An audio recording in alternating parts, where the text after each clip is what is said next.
Very excited because today I'll be interviewing Professor Maaz Bin Bilal.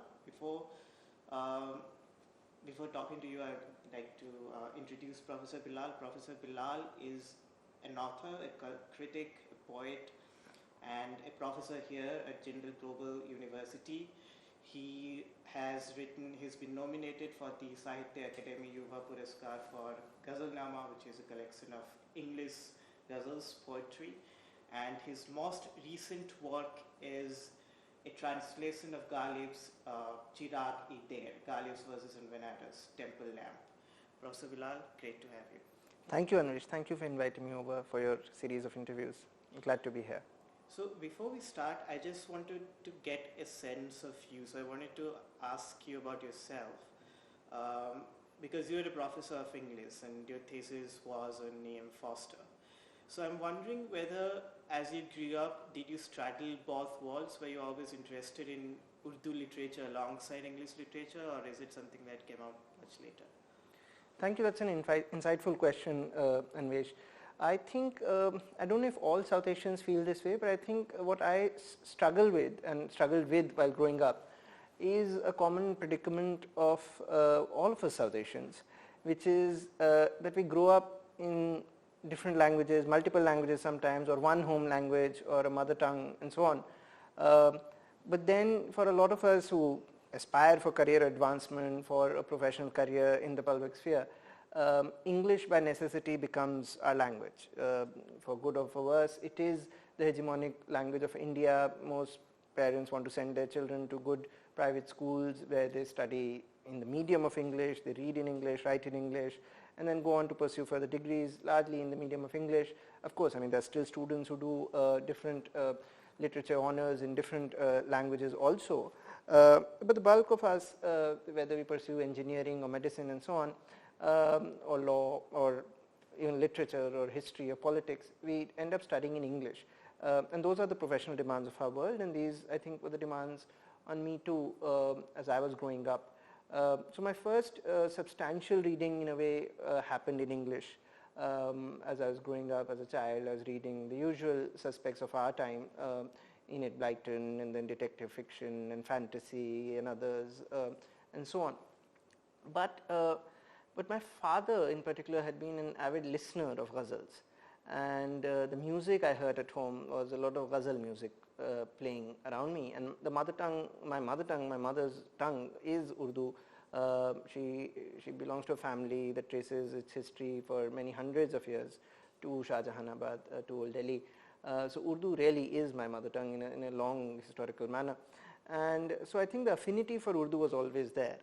But then, like I said, because of almost structural necessities, I was most familiar with English, and once I decided to write or began writing almost organically, more seriously from the time of my graduation and MA and onward, and I was studying literature in my BA and MA also.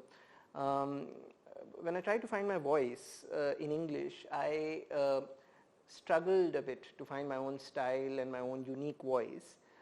And I think there was an internal struggle going on between Urdu and English.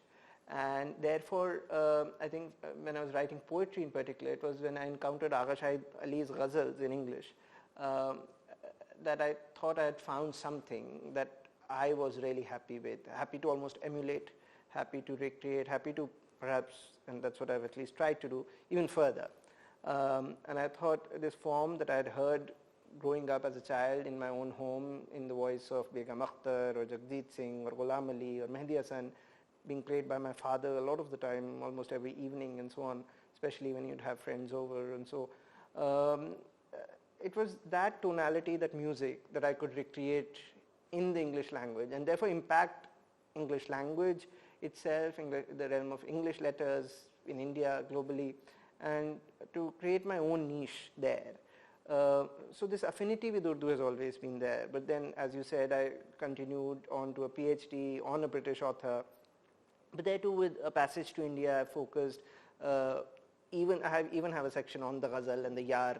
I worked on the politics of friendship in E.M. Foster's work, and I hope to actually work on that book also soon enough. So describing the politics of friendship, particularly in A Passage to India, I have investigated things such as the figure of the Yar, who's also God, who's also the beloved, who's also a friend, in the Ghazal as encountered in Foster and so on. So, and I've translated other works from Urdu and now Persian.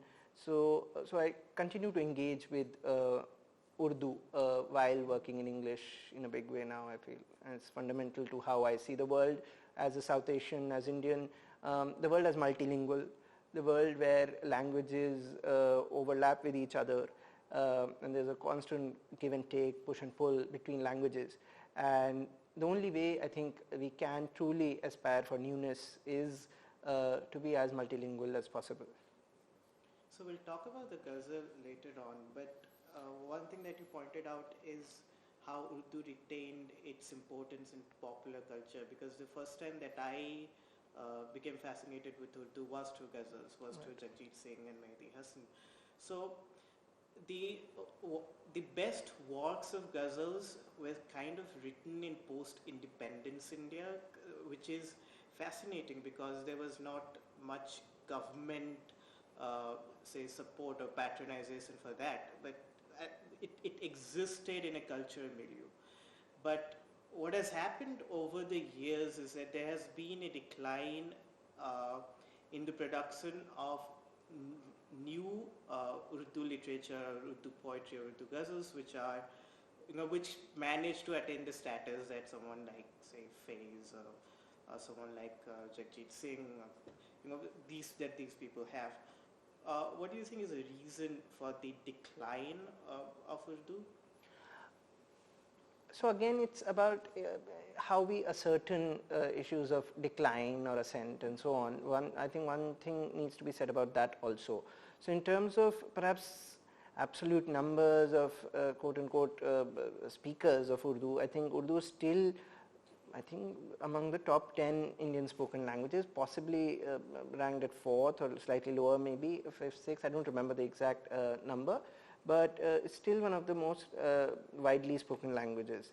I think Hindi, Bengali, Marathi maybe more in terms of absolute, but definitely in terms of absolute speakers of the world, because a lot of Pakistanis claim they also speak Urdu, and then there's a diasporic community.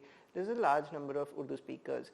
But in terms of, so there is enough content that is being produced, though I don't like the word content, I have ended up using it, but there is literature. There is literature and culture that comes out of Pakistan in a big way that is largely in Urdu.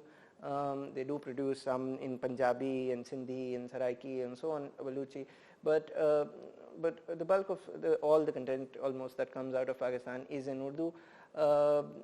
From India, what has happened, of course, is a lack of state support. Urdu not being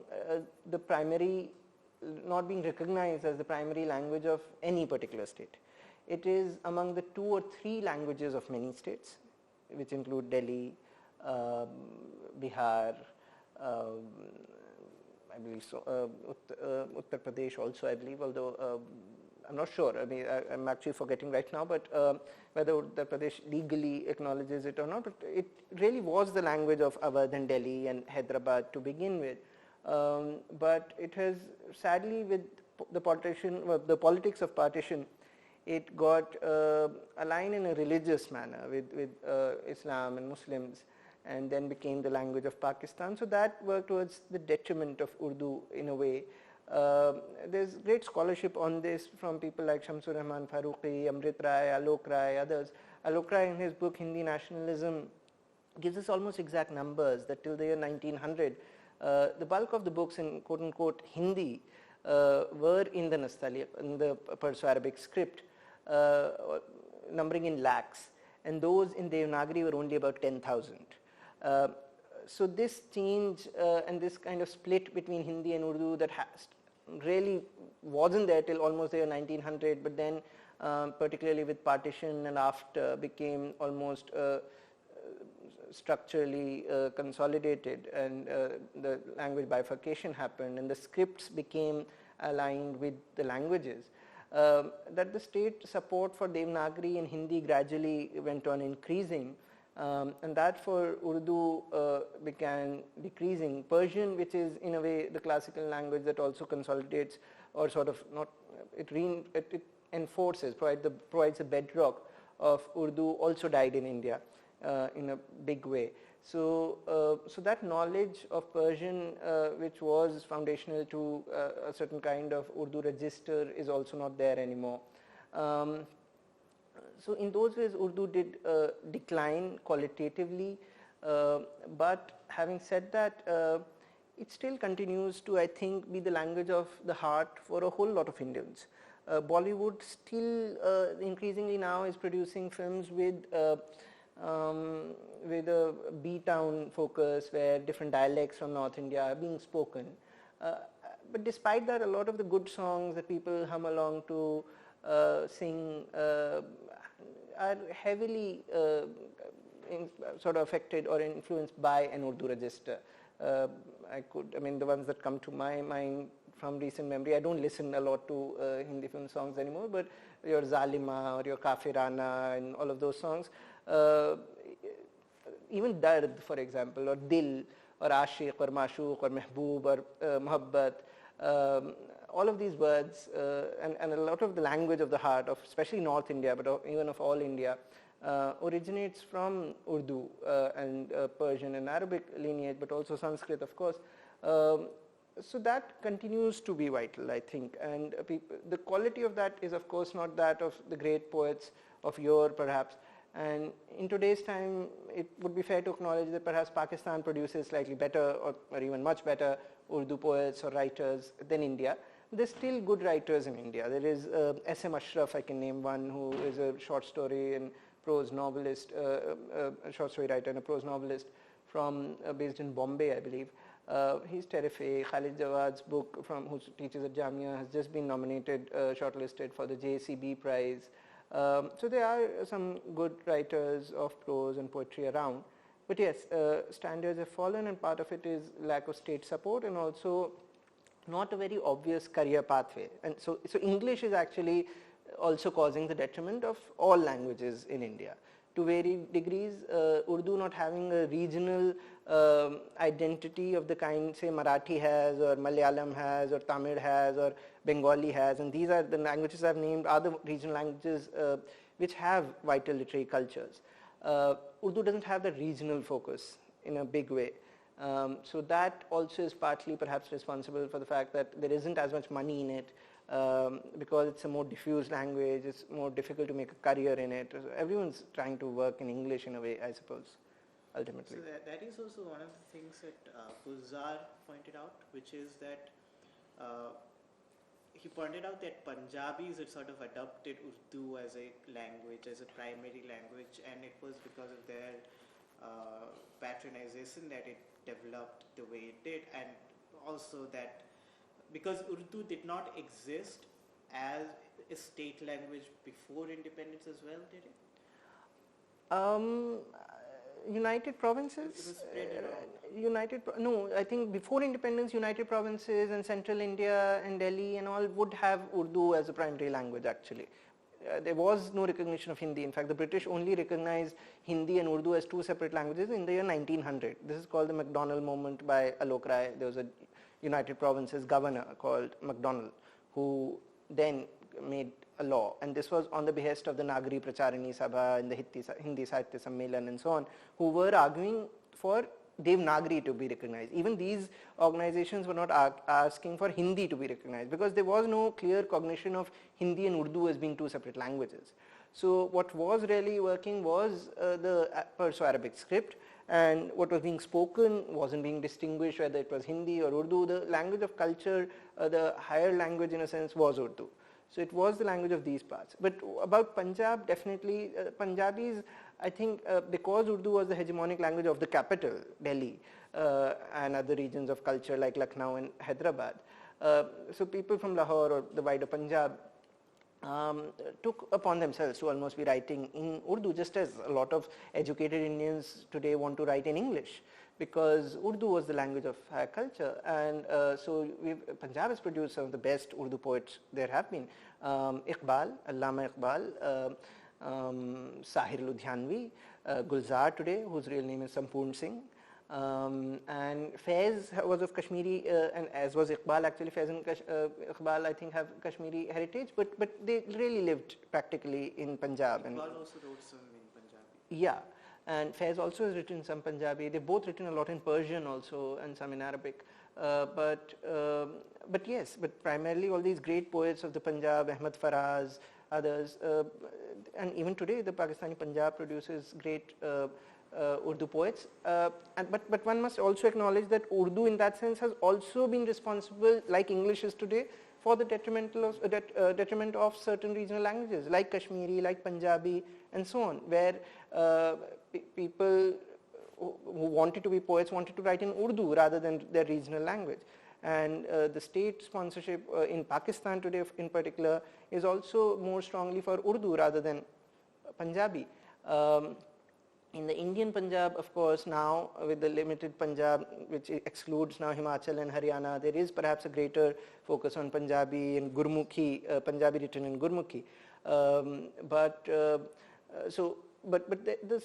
influence of Urdu and the Perso-Arabic tradition remains strong. So in terms of vocabulary and everything, a lot of the words that are used are of that inheritance.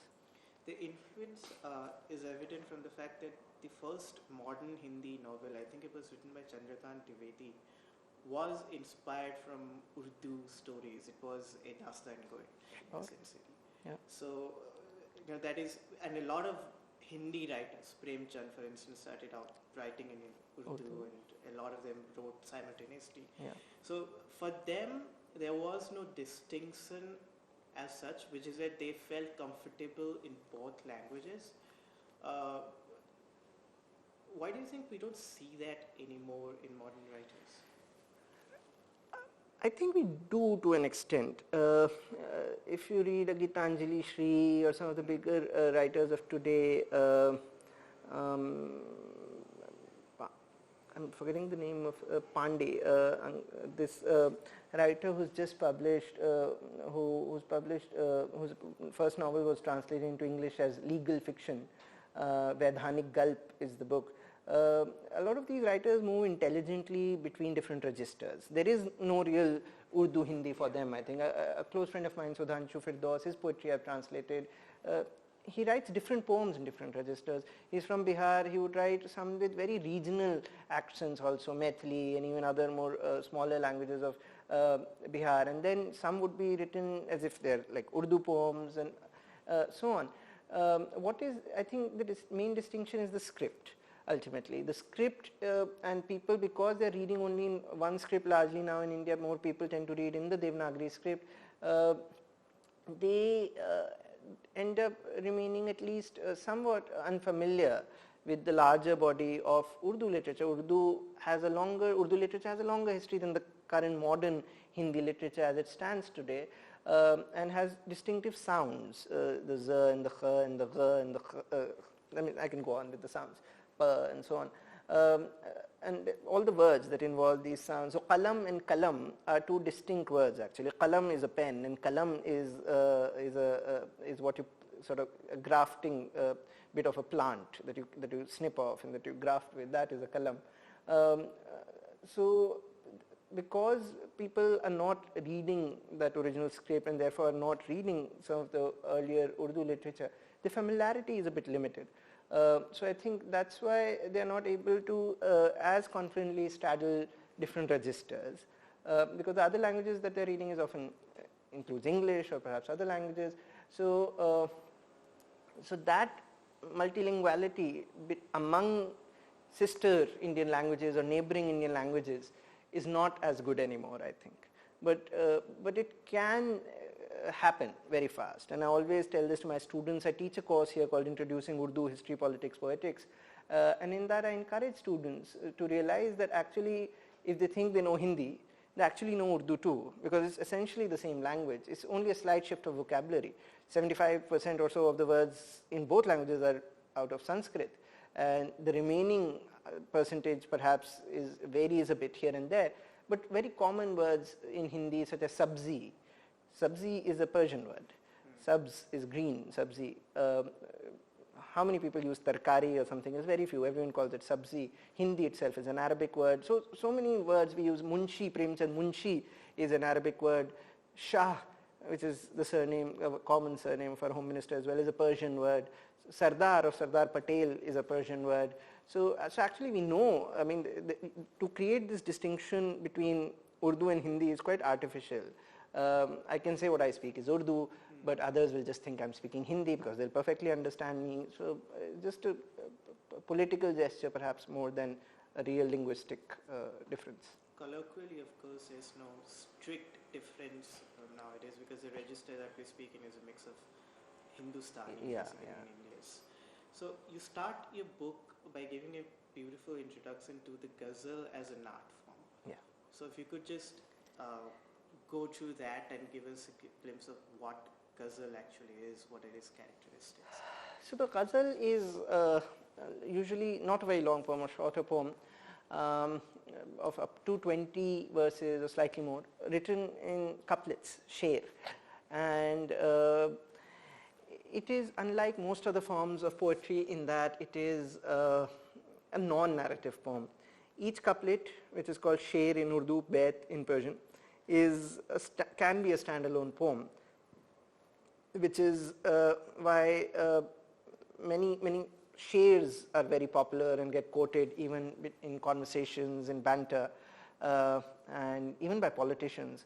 Ghalib, whom I've translated here, is the most quoted poet of the Indian Parliament, incidentally. Also one of the most misquoted poets around in the Indian Parliament and outside in popular media. Anand Mahindra most recently completely misquoted him. I mean, he attributed a verse that's not his at all to him when he responded to Elon Musk's takeover of Twitter. But to return to the ghazal form, so it's a non-narrative poem written in couplets and sher, where the sher can be a standalone poem. Each verse is composed of 2 lines. The first line, misra in the original Urdu, is the first misra is like an exposition or a question, and the second is like a response in a witty way, or sometimes often paradoxical even. It has a fixed meter, a fixed rhyme and refrain pattern. The first couplet, which is called the matla, sets the meter.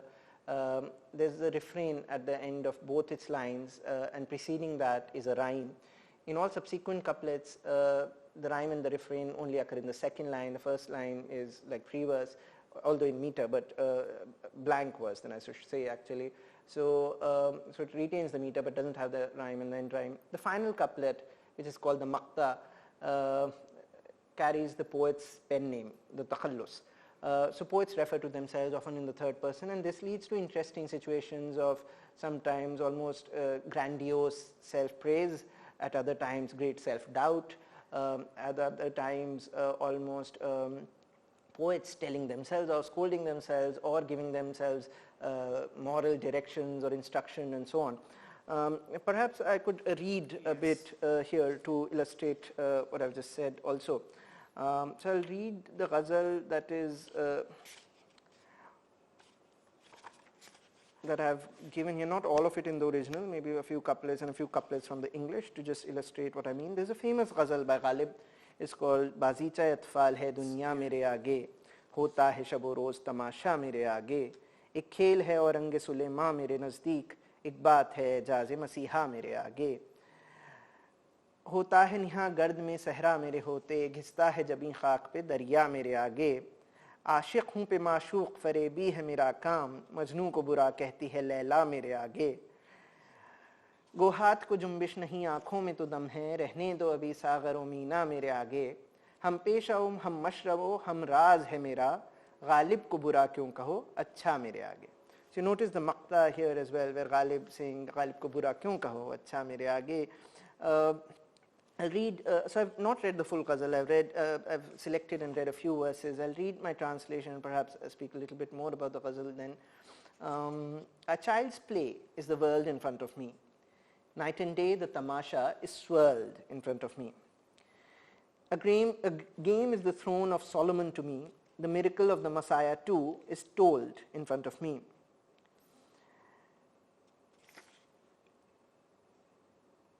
Fate stops me as sin draws me out, the Kaaba is behind, a cathedral in front of me.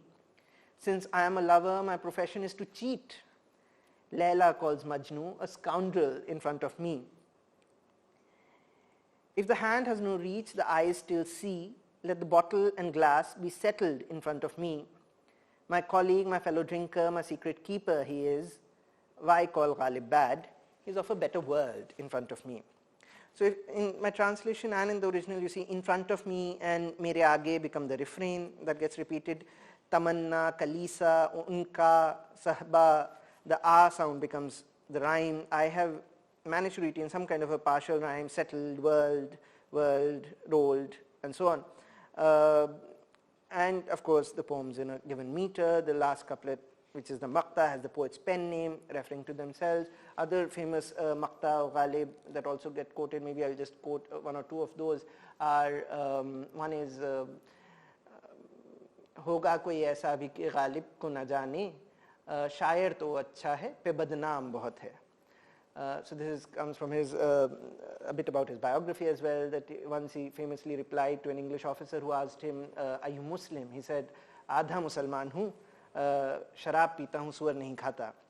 I'm half a Muslim, I don't eat pork but I drink wine. So he was fairly notorious for this, and gambling, for which he was once convicted also, and so on. So this is how Maqtas work. Sometimes they're self-reflexives, at other times they're just grandiose building of the self and so on. And this is the Ghazal form. I think it's quite unique. It has its own universe. Some of those characters we encountered here. It is, to begin with, it's love poetry. Ghazal, the word means that. It also comes from Ghazal, the gazelle, and its plaintive cry in pain. So these are some of its moods. The stock figures are the lover, the beloved, the saint, the clergy, which is often a figure of ridicule. The drunk is a radical figure, so drinking wine is extolled. This also has Sufi connotations in drinking the wine, which is the intoxication of God in a sense, and so on. The beloved is also a surrogate figure for God. So the love poetry that we are reading is actually love poetry guided towards the ultimate beloved, the ideal. So there are bhakti, Sufi connections in that way as well. It's a very interesting form. It's a tight form. I write English ghazals also, perhaps at another time I'd read an English ghazal or something. But yes, I think it's a greatly exciting form. It's very tight. It forces you to bend your ego to its service almost, but there's great potential to innovate within as well. So, well, the one that you read out is one of his more famous ones, and one thing that I like about that ghazal is the fact that he manages to be, it shows his irreverent character at once, while he uses and sticks to the format and the metaphors, religious metaphors that he uses. But you mentioned about characters, and in ghazal, there are some stock characters which are present, which often make repeat appearances. And it's curious because as an art form, ghazal is not a narrative. So those stock characters do you think those stock characters are perhaps archetypal representations of human emotions? Or is that why they're present throughout? Yes, human emotion, but also human society.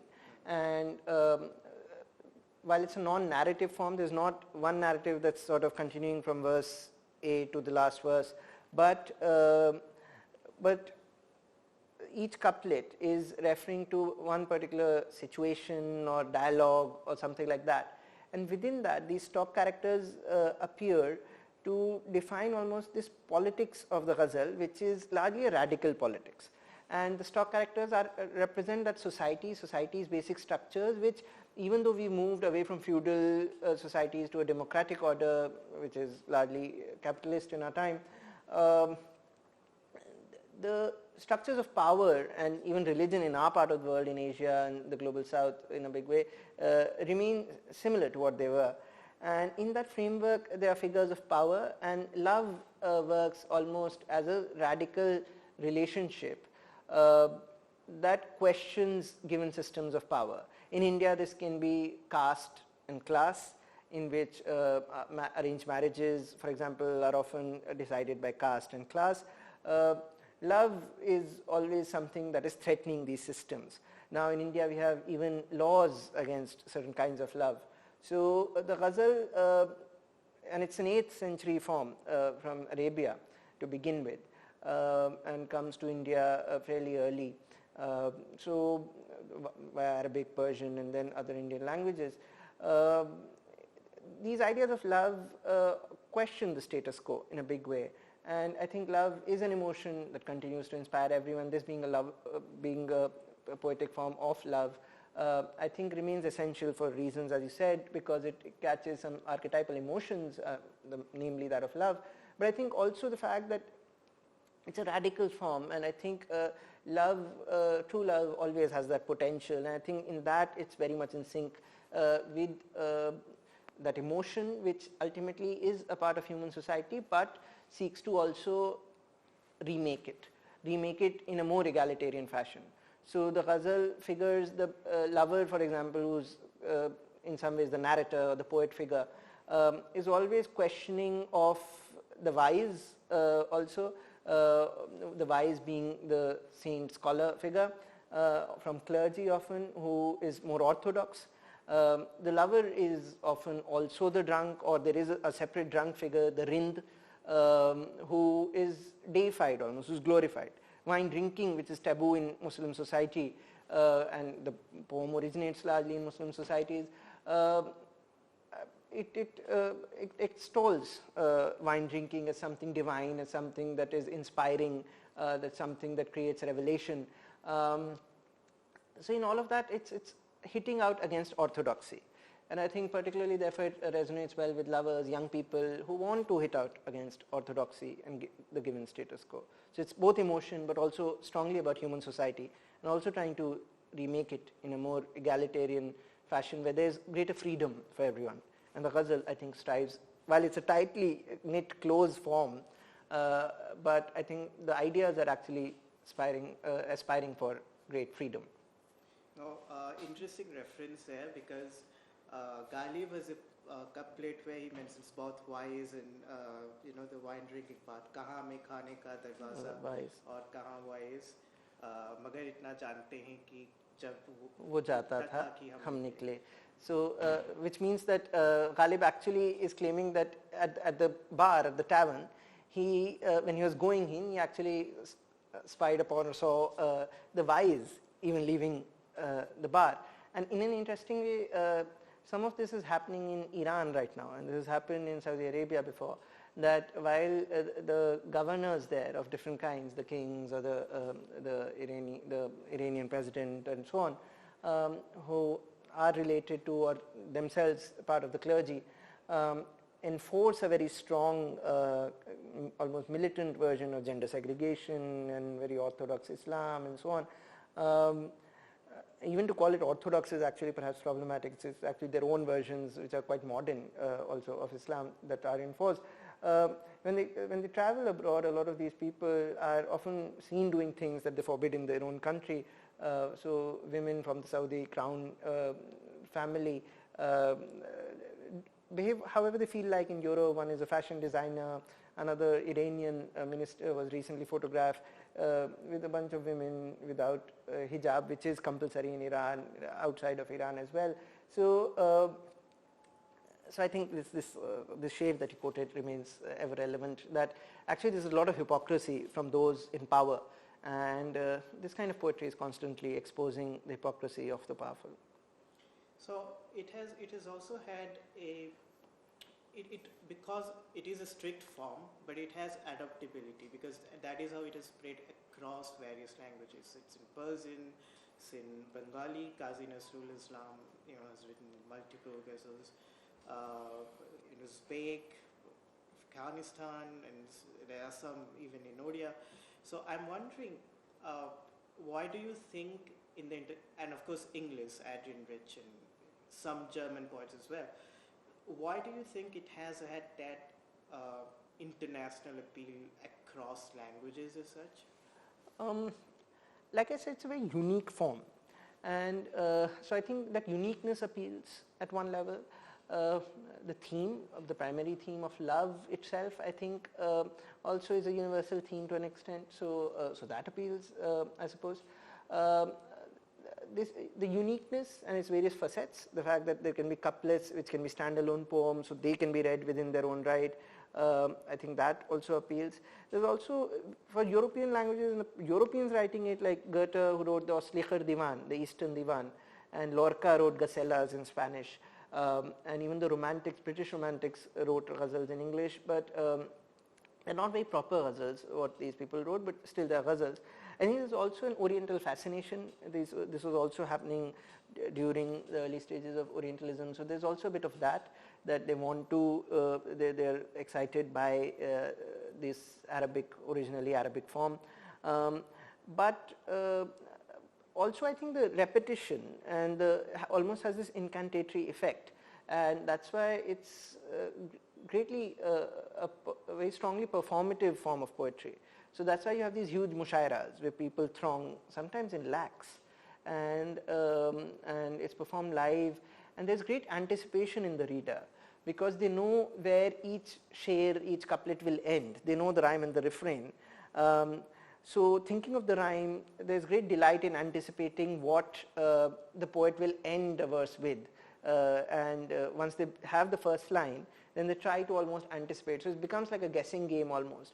And also the fact that it's, I mean in European languages perhaps it's not as metrical, but in Asian languages it's a properly metrical form. So it can also be set to music easily. So that's why it's been sung a lot. Jagjit Singh, as you said, was one of the last perhaps Indian great practitioners of ghazal singing. Before him there was Begum Akhtar and lots of others. And even now there are others. Hariharan has sung some beautiful ghazals. And there are others. There is Sania Mirza's uncle, Talat Aziz, who sings. Talat Mahmood is an older singer from Hindi cinema, but he also sang great ghazals, as did many of the other Hindi film singers. Rafi sang some very good ghazals as well. But the fact is that ghazal being metrical can be set to music very easily. At least in Urdu and Arabic and Persian and so on, and so has been sung a lot. So that's also contributed to the international and wide-ranging popularity within India. You mentioned Bengali, Marathi has a lot of ghazals, Malayalam, almost all Indian languages, Kashmiri, Hindi. Dushyant wrote ghazals and published ghazals in Devanagari script and called them Hindi ghazals, and some of them are quite good. So ghazals have been there in all Indian languages almost. I don't know about each and every northeastern or hill language or tribal language, but in all the major languages from mainland India, I think there have been ghazals, and internationally too. And I've listed out the many reasons for its popularity. Yeah, Musaira is, the way I see it, it's a conversation between the audience and the poet. And I think that's what builds up the excitement, because the audience has to give a certain reaction for the poet to go on. Yeah. And that is an important element of that. Yeah. But of course, throughout the years, do you think that singing, the musicality of ghazal, is it something new, or is it has it always existed? I think, as far as I know, I haven't researched this very closely, but I think it has always existed. So a lot of poets also read out poetry in what is called tarannum. So a cappella singing, so there'd be no music accompanying them, but a lot of them almost recite as if they're singing. Habib Jalib, his famous nazam, that's a nazam, it's not a ghazal, aise main nahi janta, main nahi manta, that ghazal, that nazam, he almost sings it. So a lot of poets read out in tarannum. So I think the musicality has always, because it's very strict meter, it's almost naturally possible to sing it. Meters are very difficult to explain. These are qualitative meters. It will take very long. But I think I'll stop with that now. So, do you think that that has perhaps helped in post-independent period, Begum Akhtar and Jagjit Singh and Mehdi Hasan? Do you think that they putting it to music form instead of, say, performing it in Musaira helped make it? Yeah, with Begum Akhtar it was happening, I think, even before independence it had started. So that helped, yes, further it. Having records and having recordings available and performances, yes, it did help. So I think now we're set to talk about Ghalib. So before we talk about the book, about this book, I want to talk a little bit about Ghalib himself, because he was a colorful personality. You cited that famous anecdote that everyone knows. He was also, there's another anecdote that he was invited to go to teach at Delhi University and Delhi College. There was no university then. Yes, yes, the government college in Delhi, and he returned because the principal didn't escort him. And at that point, he was pretty bankrupt, so he didn't have a very financially stable life. Yes. Do you want me to elaborate on that? Ghalib, the word itself means dominant. His name was Asadullah Khan, Mirza Asadullah Khan. He first took on a pen name called, from his own name, Asad. Asad means lion. Then he gave it up because there was another poet writing with Asad, and he thought that that poet's bad verses would get attributed to him and his good verses would get attributed to the other Asad. So he decided on another pen name, and that pen name is Ghalib, and that's the more famous pen name, the takhallos that we all know him with. Ghalib means dominant. He's a very proud man. So as the two pen names he chooses suggest, one is lion, other is dominant. He prized himself very highly. He thought he was the best poet of his time and possibly of all eternity. He recognized Mir as great in Urdu poetry. So he has रेख्ते के तुम ही उस्ताद नहीं हो गालिब कहते हैं पिछले ज़माने में भी कोई मीर था. So that is his praise for Mir. And among Indo-Persian poets, early on he recognized Bedil as also greatly influential upon him. So on Bedil he has a verse, तर्ज़ बेदिल में रेख्ता कहना असदुल्ला खां क़यामत है. To write poetry in Rekhta, which is the older name of Urdu Hindi, to write poetry in the manner of Bedil, Asadullah Khan, what a feat. So he praised these other poets, but in his own time he didn't recognize anyone to be his equal or as good as him, and he was a very proud man, but as I mentioned, his drinking, he lived a lavish lifestyle, maintained a retinue of servants. There was no clear source of income. He didn't work on anything else in his life apart from his poetry. So as a poet he got some admission to the Royal Mughal Court in Delhi, but only became the main, what we may now understand as a poet laureate, what was then the royal tutor to the king, who was also a poet, Bahadur Shah Zafar, and as you mentioned, I've translated some of Zafar's poetry also earlier. But that Mughal court itself was a vassal court. It wasn't a court, a full court in that sense that it didn't have a lot of money. It only lived on a kind of a stipend from the British government. So it could only give Ghalib so much in return. And Ghalib had one other source of income, which was a pension that he got from the British, because his father and uncle had served the British army of General Lord Lake and had fought against the Marathas to conquer Delhi and North India for the British.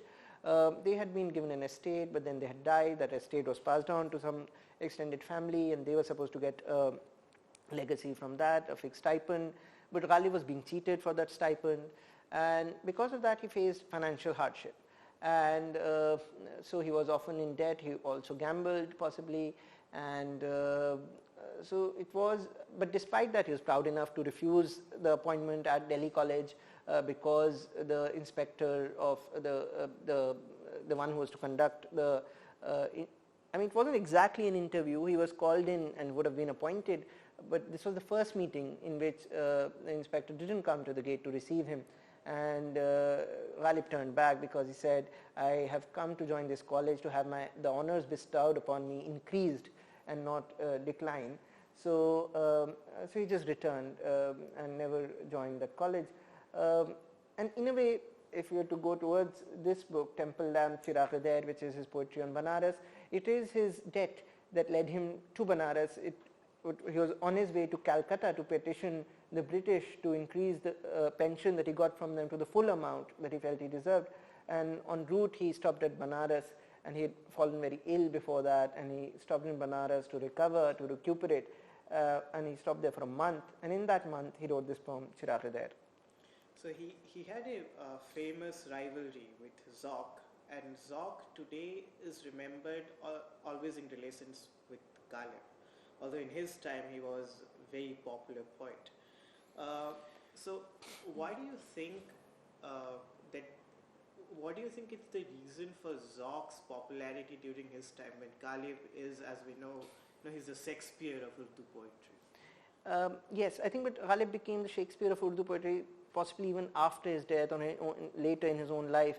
Zauq was an older poet, so he was already the royal tutor at the court to Bahadur Shah Zafar when Ghalib was still young, and so Ghalib was an emerging poet whereas Zauq was already established.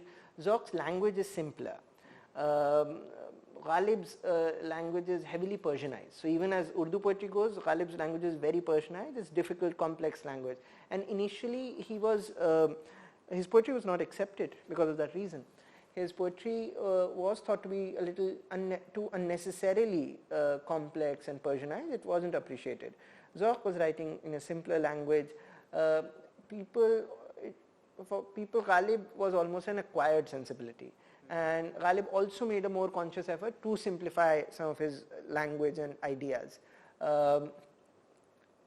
So probably that's the reason that during their own lives Zauq remained more popular. It was only after Zauq's death that Ghalib became the royal tutor. By that time Ghalib was quite old, and then within 4 years of his becoming royal tutor, the mutiny happened, the revolt happened, and there were severe retributions. The Mughal court was disbanded, so he didn't benefit a lot from that either. What, like Shakespeare in a way, has led to Ghalib's popularity also, and Ghalib, if you were to call him that, led to him becoming the Shakespeare of India, is also that like Shakespeare, Ghalib managed to get prescribed in syllabi fairly early on, and this was a result of his penchant for publishing. And like other poets of his time, Ghalib was very clear that he wanted to publish his demands properly in his own life, and even his letters and a diary and so on, his Persian as well as his Urdu demands. So he was very strong on publishing, and that also benefited him very strongly. So that also led to his canonization in a big way. Like that of Shakespeare, and the canonization of both happened in the colony in a big way. That's also interesting to note. English studies as a subject wasn't taught in England itself for the longest time. Only classics were studied at the university in terms of literature. English was taught in the colony, and Urdu was also taught to the British officer, and therefore syllabi were made and Ghalib got prescribed there and so on. So both benefited from the British colonial educational system in the subcontinent, and both got prescribed. So in a way there's a similarity in Shakespeare and Ghalib's canonization there. So Gulzar, in the series on Ghalib, he makes this point that when Ghalib goes to court, he recites Naqsh Faryadi, and nobody there really responds to that poetry because they don't, it's not understandable.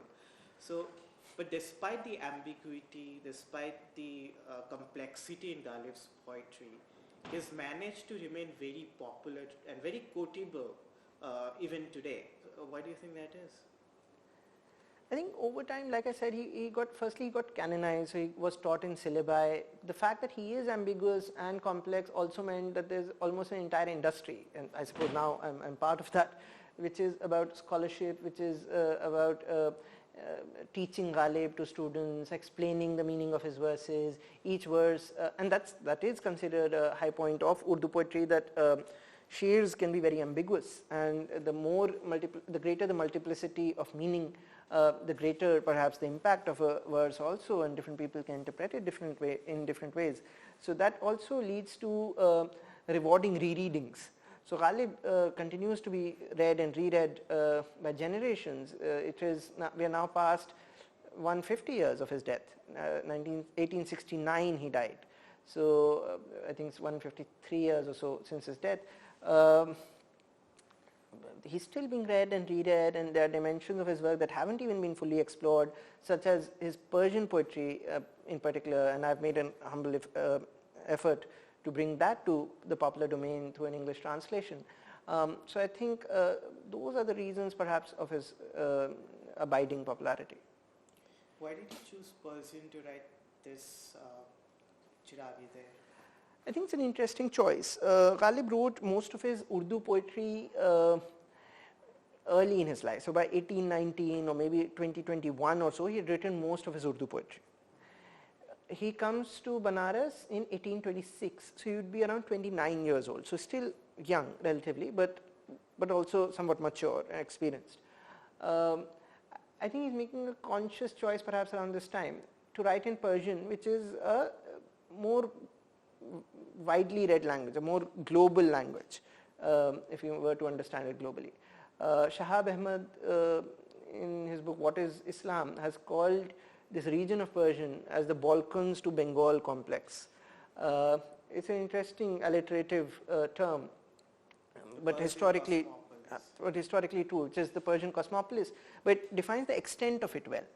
So you begin in Europe and come down all the way to Bengal, and this whole belt has an ample Persian presence, and the Diwan of Hafiz and Shiraz, Hafiz and others would be there in many households, would be commonly read, and so on. So I think Ghalib wanted to reach out wider, possibly. Also, because this is Banaras, he, I think, wanted to write in the higher language. I mean, Persian, like Sanskrit, is a classical language, whereas Urdu was a more colloquial language of that time. Still the higher language among colloquial languages, perhaps, but the classical language was Persian. He also felt probably great piety and devotion towards Banaras, which is exemplified in the poem. So I think these were probably the reasons. The greater internationalism. He also wanted to pitch Banaras, I think, internationally in a cosmopolitan manner, and he compares the city to China, to, he calls it the Kaaba Hindustan, so the Kaaba at Makkah, and also compares it to Kashan in Iran, and he says Kashan from Kashi is a half-step journey. So he's also striving for a cosmopolitan presence for himself, for Banaras, which and more international presence in that sense. So I think for that probably Persian served his purpose better. He did finally end up writing a lot in Persian. He has written double the volume in Persian that he has in Urdu. So did Iqbal. Sorry? Iqbal also probably. I don't know the exact numbers for Iqbal. But Ghalib in fact said has shares where he implies that he wanted to be read and remembered for his Persian more rather than just Urdu. So he ends up in Banaras as a kind of refugee because he comes from, because he is in debt, and Banaras sort of provides him with a refuge as such. So there's an element of devotion, but also an element of happiness in this, being content in this poetry that is absent in other poetry. Would you agree with that description? Indeed, Ghalib feels quite content. He had hated Allahabad, the last city he had been in before Banaras. He was already on a long journey to try to recover his debt, and he had fallen ill on it. And Allahabad, he had probably in Allahabad encountered fans of a rival poet whom he had dissed earlier, Qatil, and they had probably been insulting towards him.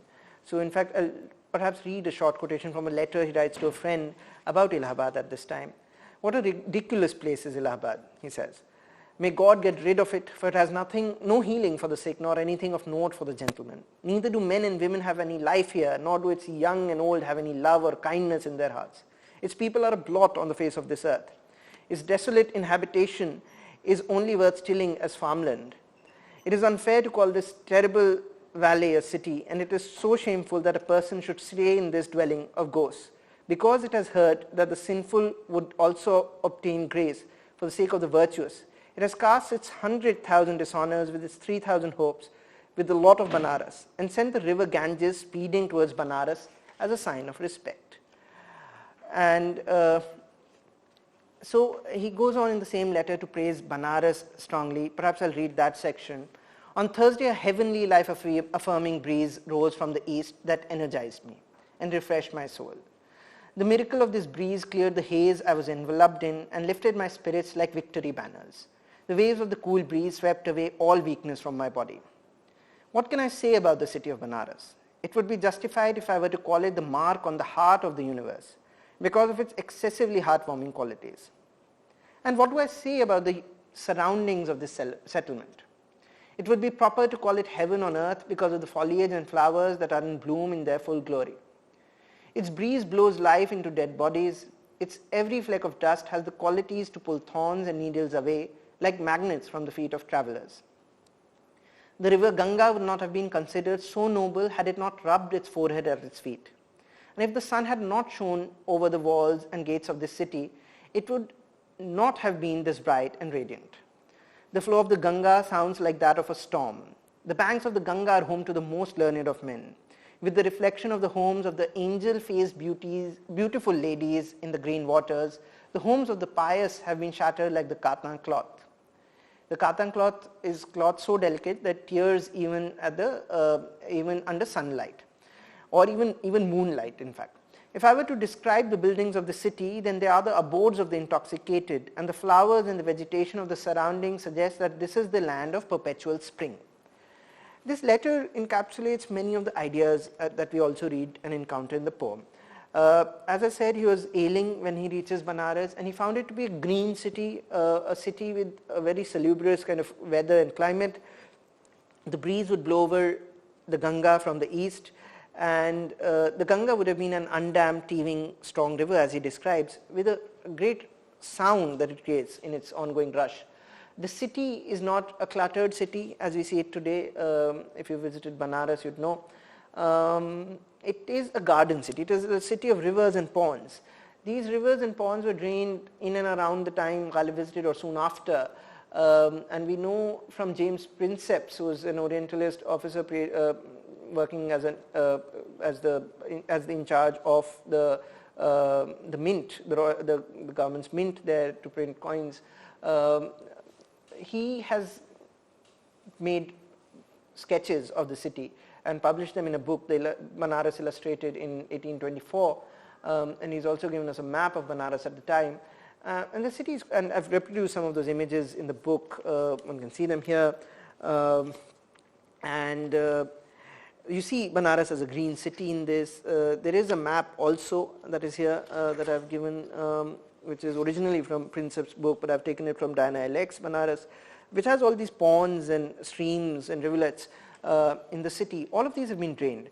There's Godavari Nala here, which was a stream which is now Godolia Bazaar. There is Mandakini Tala, which is a huge pond, which is now Nedagin, and which is also a bazaar and a chowk.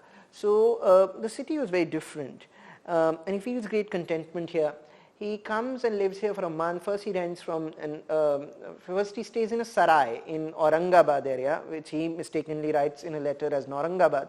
And then he stays in a small house or cottage that he rents from an old woman, a widow probably. What is interesting, he doesn't meet any figure of note. He doesn't meet the king, he doesn't meet anyone else. So what was he doing there for a month? He was recuperating, but also it's Banaras, as is not always mentioned, is also the city of famous brothels, and the courtesans were culture keepers.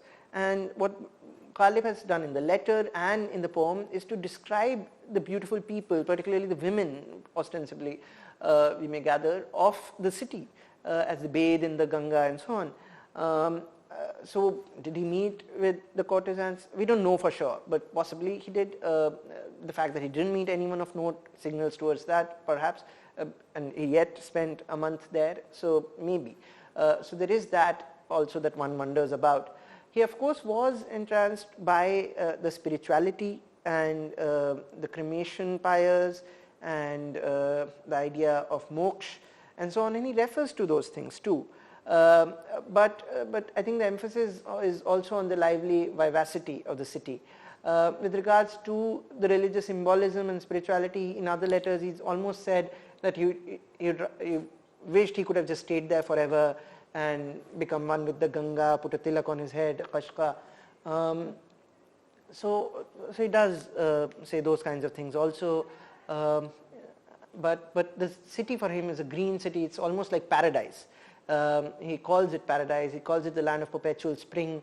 And by thinking of it as paradise and comparing it to the Kaaba, and he even says, he begins in the poem by lamenting about Delhi and how his friends have forgotten him. But he then says Banaras is the city around which even Delhi comes to circumnavigate or to circumambulate. So almost like performing the Hajj. He's saying this is the Kaaba of Hindustan, not the Kaaba of Hindus. Khushwant Singh has remarked upon this too, that Ghalib does not call it the Kaaba Hinud, the Kaaba of Hindus, but the Kaaba of Hindustan, of all people from South Asia of that time. So he says even Delhi comes to circle around it to pay its obeisance. And this poem then is his obeisance to the city. It has 108 verses, which is the pious number for Hindu cosmology, is the number of beads in a Rudraksh as well. So this poem has 108 verses, like a rosary, an obeisance to the city of Banaras that he puts out for the readers. He wrote more verses than 108. We know this because he wrote on Banaras, because we know this from letters he wrote to friends, but he didn't include them in the published version of the poem. So 108 was a very conscious choice for him, and the poem works as a kind of obeisance to the city of Banaras. The one thing that I did not expect to find is his reverence towards rituals, because he's known to be an irreverent person. He's known to, have a mocking quality in his poetry. There is none of that here. He's completely reverent to rituals. He is reverent to the devotees. He's reverent to Banaras, of course. But why do you think that devotional quality comes from him, which is in stark contrast with someone like I'm forgetting, Kabir, for instance, where Kabir, leaves Banaras. He says rituals are useless, and he leaves Banaras for that reason and dies somewhere else. So why do you think Ghalib, who is known for his irreverent nature, does none of that in this long poem? Okay, no, that's an interesting question in comparison with Kabir. Kabir is quite the opposite of Ghalib, I must make that clear. Kabir is completely anti-caste. Kabir is only striving for ever greater egalitarianism. He does not want caste to exist at all. He does not believe in ritual, and so on. Ghalib, he is irreverent. Ghalib is unorthodox. But Ghalib is also elite, and he prizes his elitism. I'm forgetting about whom, but he's actually said about someone that that person is not good enough because they're only Khatri. He did have Hindu, Christian, Muslim friends, but his friends also belonged to the elite. He was friends with the king, he was friends with the Delhi residents. Fraser was a good friend who was a Delhi resident who was murdered.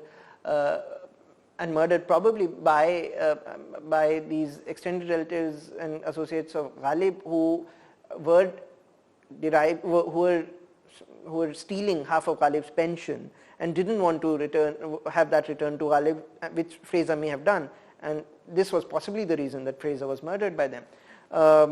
And then he had Pandit Hargopal Tufta, who was his disciple.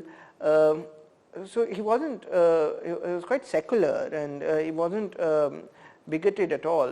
He was very much against orthodox religion, in fact. But about Banaras, I think he found great spirituality there, and he was greatly attracted by the devotion of the people. I wouldn't necessarily say that he is writing in praise of ritual per se. He appreciates this idea of moksha as it's believed in by Hindus. He believes in their faith more than believing in ritual. He doesn't directly praise any ritual, except, he does mention the Janeu and the Kashka, Kashka being the tilak, Janeu Zunnar in Persian, and I must, as a side note, perhaps add that Persian is the only international language which has specific words for the Janeu and the tilak. English certainly doesn't, which calls it sacred mark or sacred thread. But to come back to the point, I don't think he directly praises ritual. I think he's greatly invested in the spirituality of the city and the place, and he continues to praise that, and he is taken by that an ambience. I don't think he's very much concerned by exact ritual. But he does when he talks about having a religious converse and almost wearing the Janeu and wearing the tilak and bathing in the Gangas. but he doesn't do it. Yeah. He contemplates it, but he doesn't do it. I don't think he believes very strongly in any organized religion. He remains Muslim to a large extent, but he's attracted by this kind of Hinduism, but he probably doesn't convert, doesn't do any ritual, because even as a Muslim he is hardly known to have performed any rituals. So he believes, I think, in a higher authority, but he wants to always question. He's very modern. So he has verses to that effect also. क्या फर्ज है कि सभी को मिले एक सा जवाब, आओ हम भी सैर करें कोहे तूर की. Kohe Tur is the reference to Moses on Mount Sinai, asking to behold God, and then he couldn't because God was so resplendent. When God revealed himself, Moses passes out. He's saying he might even get a different response, but we must ask the question of God, but ask a question of God. So he does believe in a God, but he doesn't, he's a questioning person, he's a bit of a skeptic, and he doesn't believe in any organized religion, is my sense, my reading of him. So while he may contemplate ritual, he doesn't really perform it. Ritual only to the extent of at least making some kind of affirmation of a conversion, but his conversion remains, I think, literary.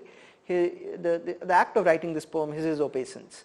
In this poem, using Persian, using words like zunnar, kashka to describe this ambience of great piety, which is largely Hindu piety, but also perhaps Buddhist and other pieties in Banaras too. I think that is the extent to which he goes, and that is his own ritual that he's performing. I don't think he believes in organized religion and their rituals. So while translating this poem, you've retained some of the original words because maybe they're untranslatable or something. So how do you decide which words when translating anything, this poem or Figure Tanvi, how do you decide which are the words or the phrases that need to be retained and which are the ones which need to be translated? So sometimes certain words have already gained a currency and popularity, so one doesn't need to translate those. So in the Fikr Tanvi book, for example, Sixth River, the word Azadi is repeated in one place. When I had done excerpts first for a different volume, I translated that to freedom. And then Azadi, in the time that I finally did the whole book, went on becoming more and more and more popular from Kashmir, from Delhi, from now Iran. I mean, Iran's of course after I had published the book, but Azadi is now fairly a global term in itself.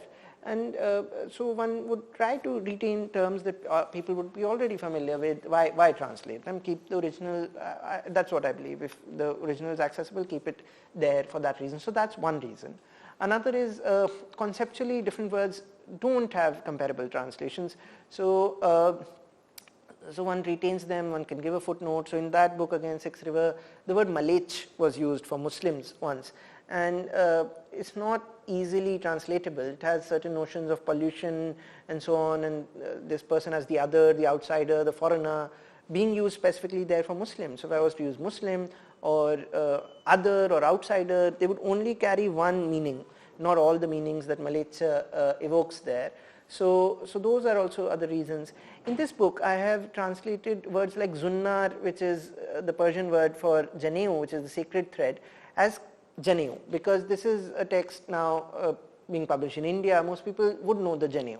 They may not know zunnar. Sacred thread would be more ambiguous, doesn't fall, it's two words with 3 syllables, doesn't fall as well on the tongue in a line of poetry. Similarly with kashka, I've translated that to tilak. Again, sacred mark would be 3 syllables and sound slightly off. Sacred marks can be anything. Tilak is very specific, as is kashka. So I've translated those to the Sanskrit, which is more widely accessible for even English readers from India. Internationally too, perhaps, if I was to translate this and publish this in a Western, for a Western readership, then I might retain the Persian originals and footnote those. So those are the kinds of choices one makes, because in India the Sanskrit is more easily accessible anyway. So I've translated those to the Sanskrit. Again, another word like the katan cloth, it has no equivalent. This is very specific to this notion of the ideas of mythic ideas of literature in this Perso-Arabic culture, where there is this cloth which gets torn by moonlight, which is known as katan. How can I translate it to English? There is no close enough approximate word for it even. So I've retained those and given some footnotes. So these are battles one has with oneself, with words, with language, and one tries to choose the best option available to one. But I think what is most important is a deep and close awareness, consciousness of words and language while translating.